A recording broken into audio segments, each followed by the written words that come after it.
ప్రభునందు ప్రేమైన సంఘ బిడ్డలకు, దేవుని పిల్లలకు ఈ ఉదయకాల సమయంలో ప్రభు అయిన యేసుక్రీస్తు నామములో అందరికీ వందనాలు తెలియజేస్తూ ఉన్నాను. గడిచిన వారమంతా కూడా దేవుడు మనకు తోడుగా ఉండి ఆయన కాపుదల మనతో ఉంచి ఈ ఉదయకాల సమయంలో ఆయన స్తుతించుకోవడానికి ప్రభు ఇచ్చిన మంచి సమయాన్ని బట్టి దేవునికి మహిమ, ఘనత, ప్రభావాలు కలుగును గాక. ఆమెన్.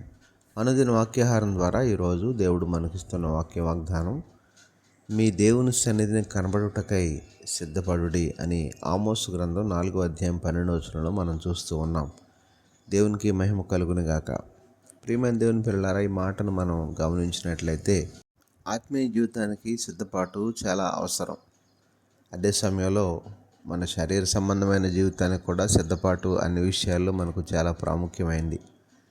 మనం ఏదైనా పని జరిగించాలన్నా, ఎక్కడికి వెళ్ళాలన్నా, ఏదైనా దాన్ని మనం సిద్ధం చేసుకోవాలన్నా ముందుగా దానికి కావలసినటువంటి ప్రతి విధమైనటువంటి అన్నిటినీ కూడా మనం సమకూర్చుకొని సిద్ధపాటు కలిగి ఉంటాం. అయితే మన ప్రభువు కూడా మనం ఆత్మీయ స్థితిలో దేవుణ్ణి ఎదుర్కోవడానికి, దేవుని సన్నిధిలో మనం చేరుకోవడానికి అన్ని విషయాలుగా కూడా మనకి సిద్ధపాటు అనేది చాలా ప్రాముఖ్యమని దేవుడు సెలవిస్తూ ఉన్నారు. అయితే ప్రభువు సెలవిచ్చిన ఈ మాటను మనం గమనిస్తే దేవుని సన్నిధిలో కనబడడానికి సిద్ధపడమంటున్నాడు. అంటే ఇది శరీర సంబంధమైన సిద్ధపాటు కాదు, కానీ ఆత్మీయ సిద్ధపాటు.